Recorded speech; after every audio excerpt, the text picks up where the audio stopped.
ছুটির দিনে জামাইয়ের পছন্দের খাবার রান্না করে দেওয়ার চেষ্টা করলাম। আসসালামু আলাইকুম, কেমন আছেন সবাই? আলহামদুলিল্লাহ, আল্লাহর অশেষ রহমতে আমরা ভালো আছি। নতুন একটি ব্লগ ভিডিও শেয়ার করছি, আশা করছি পুরো ভিডিওটির সঙ্গেই থাকবেন। ভিডিওটি আমি সকাল থেকে প্রায় শুরু করেছি, তো সবাই ঘুমিয়েছিল, এই ফাঁকে আমি আলু ঝুরি করে নিয়েছি, সঙ্গে সিম, পেঁয়াজের পাতা, পেঁয়াজের কলি, এগুলো দিয়ে সব মশলা দিয়ে এখন হাতে মেখে একটা ভাজির জন্য বসিয়ে দিব। তেল দিয়ে সব হাতে মেখে নিচ্ছি। আর এখানে একটা মাছ ছিল, সরপুটি মাছ, তো এই মাছ দিয়ে আমি একটু ভাজি রান্না করে নিব, তাহলে এটা একটা রান্না হয়ে যাবে। আর একটু কাঁচা টমেটো দিয়ে কিন্তু ভীষণ মজা লাগে এভাবে রান্না করলে হাতে মেখে। তো এখানে বসিয়ে দিচ্ছি, এটা এক পাশে হতে থাকবে আর এক পাশে চুলায় আমি ভেজে নিব।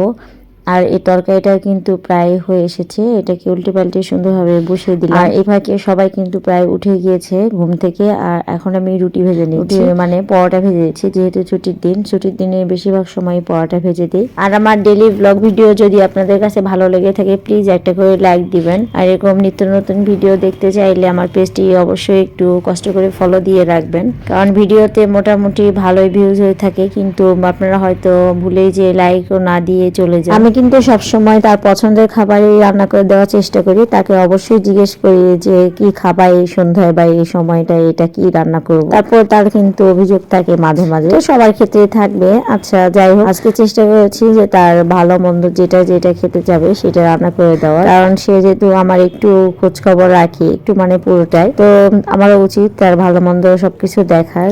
তো ভাবলাম একটু তার মন মতো আজকে রান্না করে দিই। ডিম হচ্ছে তার পছন্দের খাবার, ডিম ছাড়া চলবে না। যে কোনো সন্ধ্যায় যে কোনো বেলাতে আপনি দিয়ে থাকেন, ডিম সে খেয়ে নেবে নিমিশে। তো ডিম পোস্ত সবসময় খেয়ে থাকে, তো এই কারণে ডিমটা পেঁয়াজ মরিচ দিয়ে ধনিয়া পাতা দিয়ে ভেজে দিলাম, এটাও তার পছন্দ মতো। তো এখন সব ভেজে দিচ্ছি, এটা তার জন্যই, আমরা কেউ খাবো না।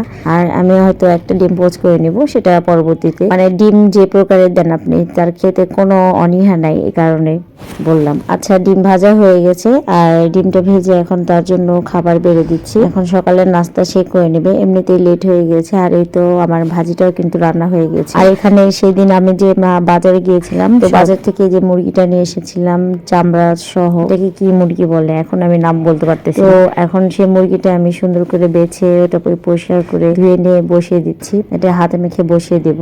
তো সব মশলা দিয়ে দিয়েছি, তারপর দেখি কোনো বাটা মশলা নেই, একটা কাণ্ড। তারপর বাটা মশলা এখন বেটে মশলা দিতে হবে, তো সব মশলাগুলো সুন্দরভাবে দিয়ে দিলাম, যত মশলা দেওয়া ছিল সবগুলো দিয়েছি, শুধু বাটা মশলাটা দিই নাই। তো এটা বসিয়ে দিচ্ছি চুলায়, এটা বসিয়ে দিয়ে এখন আমি আদা রসুনটা একটু পেস্ট করে নেব। তো আমার মতো এরকম বিড়ম্বনায় সবসময় কোন কোন আপুদের পড়তে হয় একটু বলবেন। আর বেশিরভাগ সময় দেখা যায় মশলা বাটা নাই, কিন্তু আমি হয়তো বাটতে ভুলেই গেছি, কারণ একা হাতে কাজ করতে গেলে এরকম বিড়ম্বনার মধ্যে কিন্তু পড়তে হয়, কারণ সব দিক সামলিয়ে সব কিছু করা সব সময় কিন্তু এক হাতে হয়ে ওঠে না। আর হাতের অবস্থাটা ভীষণ খারাপ হয়ে গেছে ঠান্ডার দিনে। তো মাংসতে পরিমাণ মতো আদা রসুন বাটাটা দিয়ে দিলাম, দিয়ে এখন এটাকে উল্টে পাল্টে সুন্দরভাবে বসিয়ে দেব সেদ্ধ হওয়ার জন্য, কারণ এই মাংসটা এমনিতেই শক্ত থাকে মুরগিটা, আর এটা সেদ্ধ হতে অনেকটাই সময় লাগে। তো এটা মাংসতে পানি কিন্তু উঠে আসছে, আমি সামান্য পরিমাণে পানি দিয়েছিলাম, আর পুরোটা মাংসের পানি। তো এটা একটু হতে থাক, আর এই ফাঁকে আমি অন্যান্য যে কাজগুলো সেরে নিয়েছি।